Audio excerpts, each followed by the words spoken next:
My true story, from Colorado. They gave me leftovers in a dog bowl and said, "It's all the same." I ate in silence. The next day, I called my lawyer and their landlord. "Old hag, don't you know how to use chopsticks? Just eat from the dog's bowl. What's the difference? That's redundant. All food is the same, ma'am. You don't get to choose. Do you know you're wasting SSI money? You're a burden." They all laughed. My daughter-in-law, Dana, dropped the plastic bowl to the floor with a dull thud. Inside, a clump of leftover rice, a piece of burnt chicken thigh, and some limp oil-soaked green beans. The bowl still had flecks of kibble dust on the inside. I recognized it. It was the same one used to feed their golden retriever. My grandson Ben, all of 15 and full of the casual cruelty that grows when no one teaches otherwise, smirked and raised his phone like he might film it. No one stopped her. Not my son, James, who sat across the kitchen, flipping through his tablet, pretending not to hear. Not the nanny, who was too busy scrolling on her phone to care. Just me and the bowl and the silence. I sat down on the bench by the sink, as I had every night for the past month, and ate quietly. The fork was plastic, the food was cold. I chewed slowly, not because it was tough, but because it gave me time to think, time to remember.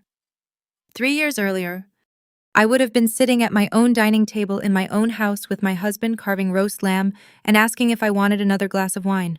We had a little garden with sunflowers that always tilted toward the kitchen window. We had peace. Then came the stroke. He went quickly, one breath, then stillness. I remember the sound of the paramedic's voice. He didn't suffer. I also remember the silence that followed, the refrigerator humming, the air too heavy. After the funeral, I tried to keep the house, but without his pension, and with the property taxes rising every year, it became too much. James offered to take me in.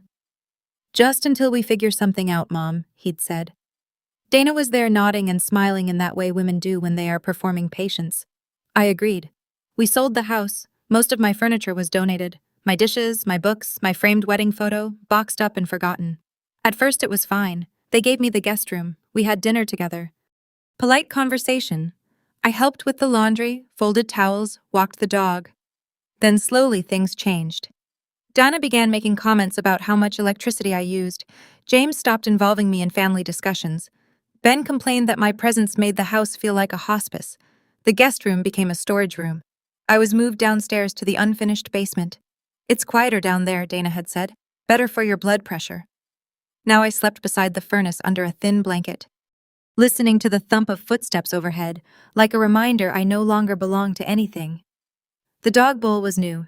It came after I asked one night if I could heat up my dinner. "I don't like cold meat," I'd said gently. Dana didn't answer. She turned, scraped my food into the dog bowl, and handed it to me. "Food's food," she said. Tonight was no different. The laughter stung, but not like it used to. I was learning to wear silence like armor. I finished eating, washed the bowl, and placed it back in the corner where the dog's water sat. Then I went downstairs, curled under my blanket, and stared at the ceiling. But I didn't sleep. I pulled out the little notebook I kept tucked in my pillowcase and wrote 3 things. 1. October 14th, dog bowl, again called Burden Out Loud. No reaction from James. 2. Ben laughed, encouraged. No reprimand. 3. Tomorrow, call Howard. Check account. Confirm if I still have access. Howard had been my husband's lawyer for 32 years. He knew everything about the trust, the investments, the quiet accounts we never told James about. I had not spoken to him in over a year. But I would now because they thought I was too old to fight, too small to be heard. But I wasn't stupid. And I remembered everything. There was a time when I was the only reason they had a roof over their heads. James was 27, newly married and flat broke. He had student loans. Dana had credit card debt. And between the two of them, they could not qualify for a lease anywhere decent. Every application was rejected. Every bank said no. But Harold and I said yes. We dipped into our retirement, signed as guarantors, and in the end, I went ahead and signed the lease myself just to make sure they had a start, just to help them breathe. It was a small house back then, 2 bedrooms, creaky floors, a patchy lawn, but they called it a castle. They cried the day they moved in, hugged us, promised Sunday dinners forever. I was still working part-time at the library. Harold still fixed shelves and told bad jokes to the clerks. Life was predictable. It was enough. Years passed. They moved again, then again. Each time it was me or Harold co-signing, stepping in when they needed paperwork, a letter of reference, or a little extra money to smooth over a deposit. And we gave it because we thought family meant something. Then Harold died. After 39 years of partnership, raising James, building a small life from next to nothing, he was gone in a blink. A clot, a fall, a final breath taken before I could say goodbye. The house we lived in felt cold without him. Big. Too big. James came the day after the funeral, wrapped me in his arms and said, "You should come stay with us for a while until you figure out what's next." I remember how kind he seemed, how insistent, how Dana smiled and said, "We'd love to have you. It'll be nice for Ben." I believed them. I packed my clothes. I sold my car. I boxed up a lifetime of things and put the rest in storage. I moved into the guest room and told myself it was temporary. A few months to grieve, to settle, to breathe again. The first few months were soft. I was invited to dinner. Dana let me help cook. Ben asked questions about the library. We sat together at the table, passed mashed potatoes, talked about school, the weather, or the past. Then something shifted. Little things at first. Dana bought scented candles and said they bothered her allergies, so she asked me not to use my favorite lotion. She moved my rocking chair to the garage for space.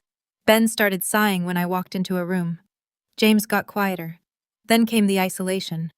One morning, I woke up to find the guest room filled with boxes, Christmas decorations, old clothes. "Just for a few days," Dana said, "while we reorganize," but the boxes never left. My things were pushed to the basement. Then I was asked if I'd mind sleeping down there, just until the holiday rush was over. They brought down a mattress, hung a curtain. No one mentioned moving me back up. From then on, I lived below their feet. I ate before them, or after them, or not at all. When guests came over, I was told to rest downstairs because there wasn't enough seating. My presence became an inconvenience, my voice an interruption. They called it practicality, but I knew better. They wanted me small, invisible, silent. And I was for a time. But what they forgot was this. I had once built homes from nothing. I had negotiated leases, paid mortgages, survived loss, raised a boy into a man. I wasn't just an old woman in a basement. I was the reason their name was ever on a mailbox. And I still remembered every document I ever signed, including the very first lease James and Dana ever lived under with my name on it as a guarantor with full legal standing. I was not helpless. I was just waiting. They never hit me. No bruises, no broken bones, nothing that would land them in jail or show up on an ER report. But that does not mean I was not hurt. Some wounds do not bleed. Some abuse slides under the skin like poison. Slow, invisible, and devastating. It began with the fridge. One day, I reached for the orange juice and found a padlock on the refrigerator door. Dana stood behind me, arms crossed. "We're on a strict grocery budget," she said. "You snack too much at night. This is just for portion control." She handed me a mini cooler. Inside was a single sandwich, a small apple, and a bottle of water. I nodded and said, "Thank you." The next week, I went to use the upstairs bathroom, the only one with a bathtub, only to find the doorknob gone, just a hole where the handle used to be, sealed with duct tape and a note. "Do not use leaks. Waiting for plumber." But there was no leak. I heard Dana laughing on the phone that night. "She's got a toilet in the basement. She doesn't need a second one." Old people think they own the place. I stopped asking for the tub. I stopped asking for anything. Ben began to mock me openly. He was only 15, but already sharp-tongued and mean in that careless teenage way that comes from watching your parents roll their eyes behind someone's back. At dinner, he'd lean away from me like I smelled foul. "She smells like old closets and dead skin," he once said to a friend, not even bothering to whisper. "She's like a zombie with mothball perfume." I tried to smile through it. I tried to tell myself he was just a child. But a child learns from someone. One afternoon, I walked past the kitchen while Dana was on the phone. I heard her laugh, bitter and sharp. "Yeah, she still lives here, still breathing, still sucking up our SSI threshold. It's like having a fungus attached to your W-2. I paused in the hallway. She continued, "You know what they should do? Just give you the option to transfer the benefits to someone useful. Not someone who spends all day rearranging cough drops and watching the Weather Channel." James was home. He didn't say a word. I heard the clink of his coffee cup against the counter, the silence of consent. I walked back to the basement and wrote it all down. I had a notebook small and brown that I kept under my pillow. October 22nd, locked fridge, given one sandwich for entire day. October 25th, bathroom locked, told leaks, no plumber has come. October 27th, Ben called me zombie with mothball smell. October 30th, overheard fungus on W2, transfer benefits old closets. James said nothing. I did not cry, I did not scream. I wrote it down because I knew what they were doing.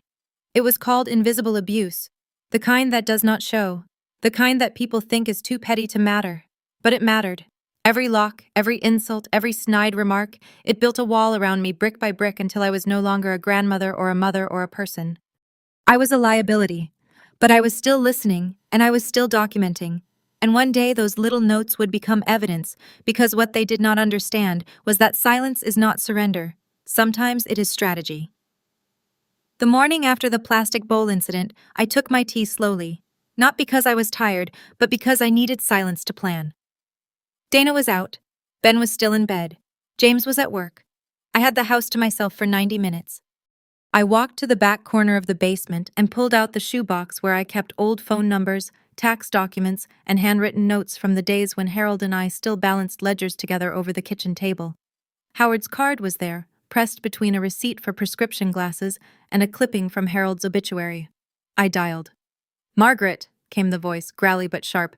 "Been a while. Howard Feinstein, 83 years old, retired but not disconnected."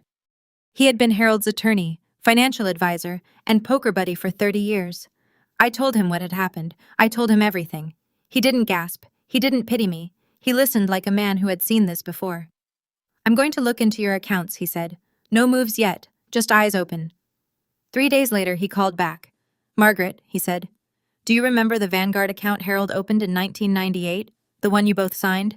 "I did. It was meant for our twilight years, just in case money. The kind you forget about, so you don't touch it." "It's still active," he said. "And you're still listed as a 30% co-owner. James has been drawing from it." I froze. "What?" "He listed himself as primary caregiver on a benefits application, claimed you were financially dependent, that you were not managing your own funds, and that you gave verbal consent to transfer control of all assets to the household for streamlined support." He paused. "Margaret, it's fraud, federal. And I've seen this story play out before. They call it help until they're holding the deed to your life." My heart beat loud in my ears. He continued, "Do you want me to begin collecting the records?" I said yes. The next day, I began documenting everything. I photographed the plastic bowl next to the real dishes, the grease stains, the label still reading Buddy's treats on the underside. I hid a small voice recorder under the couch cushion. I caught Dana saying she should be grateful we even feed her. I swear to God, the next time she whines about cold food, I'm putting a leash on her. Later, I recorded Ben telling a friend, "We get extra housing credit because of her. It's like having a tax break that complains." I uploaded it all to a secure folder Howard sent me, and I waited. Each day, I smiled politely. I ate what they gave me. I nodded and said, "Thank you." I played the part of the forgetful old woman who didn't know a plate from a trash can, but behind my eyes, the numbers lined up. Dates, documents, statements, slurs. I was not just gathering information. I was preparing for war because they thought feeding me from a dog bowl was the worst they'd done. But what they didn't know was that they were the ones about to be caged. It was just afternoon when I made the call. The house was quiet. Dana had taken Ben to a soccer tournament in Boulder. James was working late. I had 4 hours to move freely without eyes on me, and I intended to use every second. I walked upstairs with my notebook in hand, the one where I recorded everything. Dates, words, threats, the slow undoing of my dignity. I took the kitchen phone, not my cell, that one Dana checked weekly, but this landline mounted to the wall near the back pantry still worked. I dialed the number written in fading blue ink at the bottom of a recipe card. Cheryl speaking. "Cheryl," I said, my voice firm but even. "This is Margaret Lawson. I'm calling about the house on Willow Creek Drive. The one you own?" I believe I was one of the original co-signers on the lease. There was a pause. Then, "Margaret, of course, you're still living there, aren't you?" I looked at the stained plastic bowl on the drying rack. "I am," I said. "But I doubt you know under what conditions." Cheryl grew quiet. She didn't interrupt. She let me explain every detail.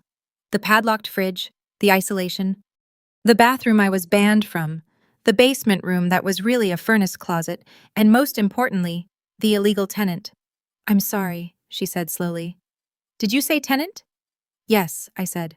"A student named Ava lives in the basement, pays rent in cash to Dana. There is no formal sublease, no notice to you, and she is not listed on any documentation." Cheryl exploded. "I am going to tear that lease apart. I explicitly stated no subleasing, no modifications, no off-the-book arrangements." "She's been living there for over 6 months," I added. "Dana has collected roughly $3,000, none of it reported. The student thinks it's legitimate." Cheryl exhaled through her teeth. "Margaret," she said, her voice low, "you just gave me every reason to void their contract. I'm calling my attorney today, and if they so much as blink wrong, I'll have the cops knocking." "Good," I said. I hung up. 5 minutes. That was all it took. 5 minutes to turn the tide of 2 years of silence. I called Howard next, gave him the update. He asked me to upload everything, the photos, the recordings, the bank statements to a secure cloud folder. "It's time," he said. He didn't elaborate. He didn't have to. That evening, I slipped the flash drive with my backups into a plain manila envelope, sealed it, and walked to the post office, addressed it to the Colorado Department of Human Services, Elder Protection Division. I paid extra for certified delivery. That night, Dana came home beaming about Ben's soccer win. She tossed me a plate of leftovers and told me to heat them when the microwave's free. I nodded and waited. 3 days later, Cheryl showed up at the front door with a clipboard and a sheriff's deputy. I wasn't there to see the first confrontation. I watched through the basement window, but I saw Dana's face collapse in real time. Cheryl pointed. The deputy nodded. Dana gestured wildly. James came out halfway through, shirt untucked, trying to defuse. But it was too late. They were served. Notice of lease termination, 72 hours to respond. Immediate review for sublease ACE violation. The next morning, Howard called. "They've opened an investigation," he said. "Your case is now with the state ombudsman. You'll be contacted shortly for an interview. Also, Margaret, the department received your documentation. They've flagged James and Dana for fraudulent reporting on a federal housing and caregiver assistance application." My hands trembled. "Does that mean they'll be charged?" "Not yet," he said. "But they'll be audited, and if the numbers don't match, they could be looking at serious consequences." Later that week, Ava came downstairs. She had a backpack slung over one shoulder, eyes wide with confusion. I heard everything," she said. She had been told by Dana that I was a great aunt from out of state with dementia, that I stayed in the basement voluntarily to avoid confusion, that I liked the quiet. She believed them. "I'm so sorry," she whispered. "I didn't know." I waved her in, offered her tea. She sat across from me at the small table, staring at the walls as if seeing them for the first time. "You were locked in down here?" she asked. I nodded. 2 years, her eyes filled with tears. "They told me you wandered, that you didn't like light." I looked at her, this young woman who had unknowingly paid rent to my abuser, lived above my head while I was called a fungus, fed like a stray animal. And I forgave her because she had the decency to feel shame. We sat in silence, broken only by the kettle. Then I handed her the notebook, the one I'd been writing in since the first insult, since the first plate of cold food. She flipped through a few pages. "Are you going to press charges?" she asked. I smiled. "Dear," I said, "I already have." The masks came off fast. It began with a knock at the door, sharp, deliberate, unmistakable. Dana opened it with her usual dramatic flair, only to freeze mid-sentence when she saw 2 federal agents standing on the porch. One flashed a badge, the other held a clipboard. "Mrs. Lawson?" he asked. "That's me," she said, blinking. "We're here regarding a federal inquiry into benefits fraud related to your household's caregiver status and housing claims. We'll need to see all financial records for the past 2 years." James came down the stairs half-dressed, his face pale. Ben hovered in the hallway, mouth hanging open. No one spoke. I watched from the staircase, no longer in hiding, no longer invisible. The agents moved in with professional calm, taking note of the layout, asking for bank statements, tax filings, lease agreements. Dana stammered something about misunderstanding and technical errors. James looked like he was calculating how long it would take to delete an entire hard drive, but it was too late. Howard had already submitted the documents, the recordings, the screenshots, the notebook, every slur, every transaction, every lie. The next day, Cheryl delivered the eviction notice in person. I happened to be upstairs when it happened. Due to material breach of lease agreement, she said coldly, this tinny is terminated effective immediately. You have 30 days to vacate. Any further violations will be met with legal action. Dana started to cry. James begged. Ben slammed a door and screamed, this is all her fault, while pointing at me. But I did not flinch. I stood still at the top of the stairs, one hand on the railing, watching the chaos I did not create, but no longer had to survive. That afternoon, I received a call from the Office of the Ombudsman for the Elderly. A woman named Lydia spoke gently like someone who understood long silences. Mrs. Lawson, we've completed our preliminary review, she said. You are officially documented as a victim of financial and emotional elder abuse. We are initiating protective services. You'll be assigned a caseworker to assist with housing, asset recovery, and transitional care. I closed my eyes, not because I was tired, but because for the first time in years, I was safe. 30 days passed quickly. I watched them pack. Dana cried over designer purses she could no longer afford. James got quieter with each passing box. Ben refused to speak to me at all, and when they left, bags in hand, pride in pieces, I sat in the kitchen where they once fed me scraps and made myself a full meal on a real plate from my own fridge. At the table I paid for, with dignity no one could take again. They used to say I was too old to live on my own, too fragile, too confused, too far gone. But here I was, standing in my own kitchen, sunlight spilling across the counter, a warm loaf of bread cooling by the window. The scent of cinnamon filled the air. The kettle whistled, and no one yelled at me for being in the way. After the investigation, I was granted temporary housing through a senior protective program. Howard helped unlock the dormant retirement account Harold had set up in both our names. Money, I was told, was gone years ago. It was not gone. It had simply been buried. Within a week, I had a clean, quiet apartment overlooking a park. 2 bedrooms, one for me, one for guests, or someday for someone else who needed a place to land. Lydia from the Ombudsman's office connected me with a local nonprofit called Protect Our Elders. They helped coordinate the move, found volunteers to paint the walls, and even arranged counseling sessions with women who had lived through the same quiet brutality I had. But I did not want to stop at survival. I wanted to create something. So I opened the quiet table, just a small corner bakery with room for 8. No frills, no loud music, just good tea, fresh bread, and an open seat for anyone who needed it. On the wall near the front, I hung a sign. No one eats in the dark here. Every Friday, we host story hours, not for children, but for seniors. They come to share memories, grief, jokes that no one else laughs at anymore. I serve tea, I listen, I remember. Ava, the student who once lived upstairs while I was locked below, visits often. She brings friends now.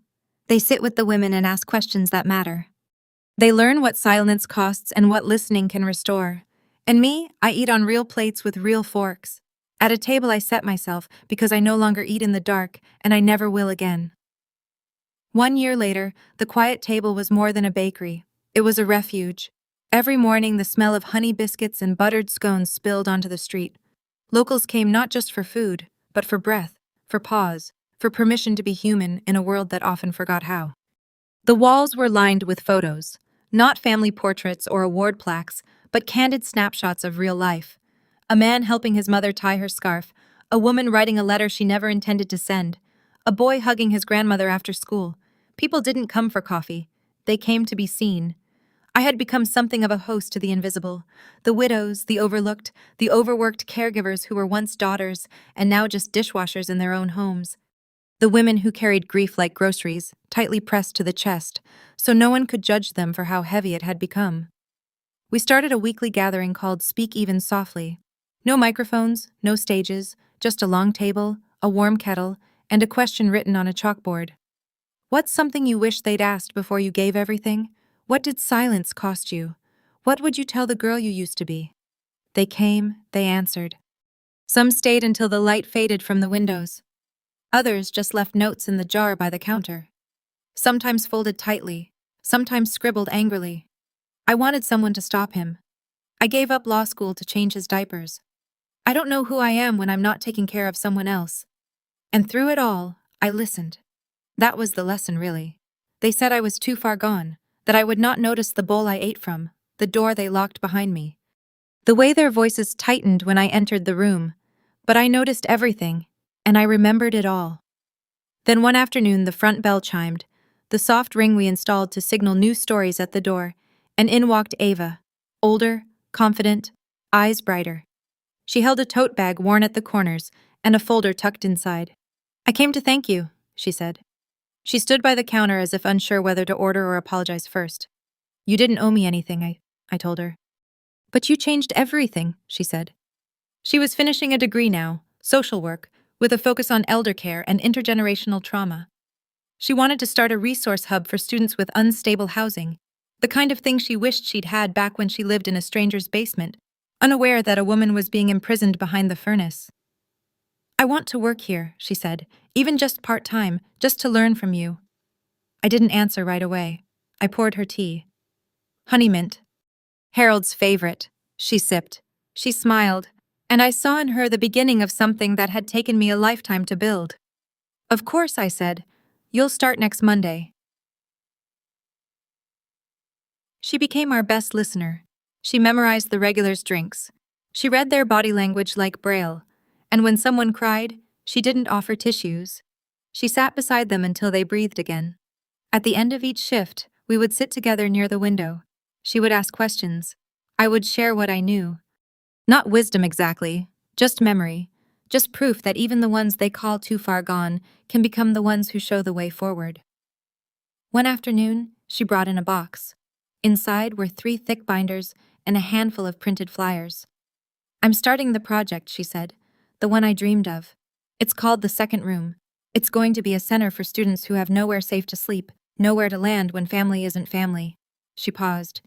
"You know what it's named after, don't you?" I did. That second room, the one I was locked into, the one they said was enough for me, the furnace closet that became my cage, it became her reminder. "No one should live in a second room," she said. "Not unless they choose it." I wept that day. And not because I was proud, though I was, but because I saw it clearly, that pain had not broken us. It had carved space for something new. One evening, Ava handed me a card. Inside was a quote in her own handwriting. They said I wouldn't notice. But I noticed everything, and now so does the world. I keep it framed above the register. Next to it hangs a copy of the original lease I once signed, the one they thought I'd forgotten. Below that, a single spoon rests in a shadow box, the one from the bowl they fed me with, now polished and useless. A quiet reminder that even the ugliest tools can become artifacts of justice. We never saw Dana or James again. Last I heard, they'd moved to another state, their credit shot, their record marred by audits and investigations they could not erase.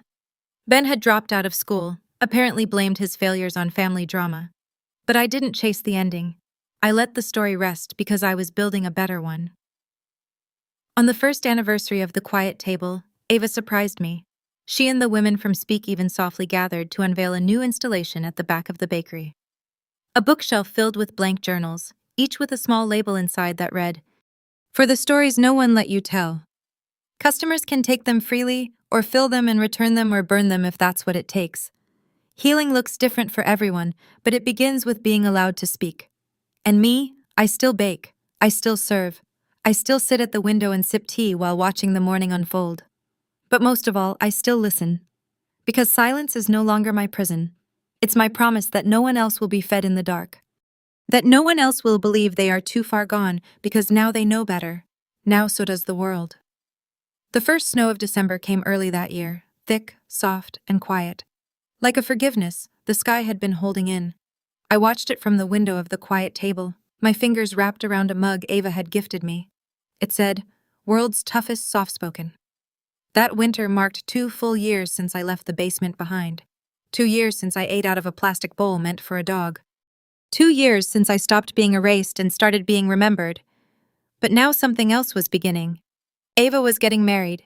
He was a gentle man named Joel, a carpenter, kind with his words, with hands that had never once pointed in blame. They met through her housing project, volunteering to install doors for women's shelters that had never had locks before. Their love was quiet and grounded, the kind that looked like folding laundry and showing up on time. He asked for my blessing one afternoon over peach cobbler. "She doesn't need permission," he said, "but I'd like your trust. He had it. The wedding was held in our back courtyard, the same place where Speak Even Softly had started. The tables were draped in linen, the chairs mismatched, each donated by someone who had found a second beginning here. And when Ava walked down the aisle in a dark green dress, her hair pinned back with tiny paper cranes, I wept for all the women who never got this day, and all the ones Ava now carried with her. At the reception, she stood and made a toast. This bakery, she said, was never just about bread. It was about rebuilding. It was about a woman who taught me that silence is not failure. It's strategy. That survival is not weakness. It's witness. She looked at me. Everything I am is because she noticed what the world tried to hide. I looked down. My hands trembled. Not from age, but from awe. Later that night, after the guests had left, and the courtyard lights twinkled like faraway stars, Ava and Joel sat with me at the long table, eating leftover cake with forks that did not match. "We have a question," she said. I raised an eyebrow. "Already?" Joel laughed. "We want to name the community wing of the second room after you." She said, "A full expansion, classrooms, legal aid clinics, walk-in support, all under your name." I felt the words sit in my chest like warmth instead of weight. "What name would you give it?" she asked. I paused, thought of all the women who had walked through my door in the last 2 years, women who had whispered truths into teacups, women who left parts of their stories in margin notes, women who came with shaking hands and left with steady feet. "Call it the listening room," I said, "because that's where healing starts." They nodded, and so it began. Construction started the following spring. Volunteers, donations, city grants, everyone pitched in. The opening ceremony was held on a Tuesday morning, and the mayor showed up with a check and tears in her eyes. The building was simple, sunlit, and open. No locked doors, no small rooms, no basements. At the front entrance hung a brass sign that read "The Listening Room," founded in honor of those who were once silenced. Inside, a framed photo hung beside the reception desk. It showed me at the quiet table seated across from Ava. Both of us mid-laugh, not posed, not polished, just real. Below the photo, a quote carved into wood. She waited, she remembered, she reclaimed. Months passed. The listening room grew, and so did I. I slowed down, yes. My hands stiffened in the cold. My eyes needed brighter lights for reading, but I felt no decline, only deepening. I felt more mine than I ever had before. I started writing again. Little essays, reflections. Ava convinced me to record them as audio diaries. We called them Crumbs of Courage. Every Monday, we released a new one. 5 minutes of memory for women drinking coffee before court, before caregiving, before another day of being strong for everyone else. The episodes spread. They reached libraries in rural towns. They played in shelters. They made it into the pockets of daughters who didn't know their mother's pain. And through them, I lived twice. Once in my time, and once in theirs. Then last fall, something unexpected happened. Ben showed up. The boy who once called me a zombie, who laughed when I was fed from the floor, who watched me disappear and never said a word. He was taller now, thinner, eyes tired. He came into the bakery at closing time, hat in hand, words stumbling. "I heard about the place," he said. "I didn't know how much I didn't know." He told me he'd left home at 19, tried to escape the weight of our silence. He'd worked jobs, drifted, got clean, got help. "I don't want anything," he said. "I just wanted to say I'm sorry." I looked at him for a long time. "I forgive you," I said, "because someone once forgave me before I deserved it." He cried quietly, the way broken boys do when they finally see the wreckage they walked through barefoot. I made him tea. He visits now, not often, but enough. He volunteers at the listening room. Sometimes he takes notes at Speak, even softly. He doesn't pretend to be better than who he was, but he shows up. And sometimes that's enough. As for me, I still bake, I still teach, I still keep a seat at the back table open in case someone walks in and needs it. I tell people now, legacy isn't what you leave behind. It's what you reclaim after they try to bury you. It's what you rebuild when they call you useless. It's what grows when you water the parts of yourself they said were already dead. And me, I've bloomed. Not out of spite, out of silence and survival and sweetness. Like cinnamon in the air after snowfall. Because I was never too far gone. I just hadn't arrived yet. Thank you for listening to my story. Maybe you know someone like me, someone quiet, someone overlooked, someone who didn't fight back because they were too tired or too kind. But let me tell you this. Silence is not surrender. It's patience. And when the world forgets who you are, you remind them, not by shouting, but by surviving long enough to speak the truth on your terms. If this story stayed with you, if it stirred something in your chest, anger, hope, understanding, then don't keep it to yourself.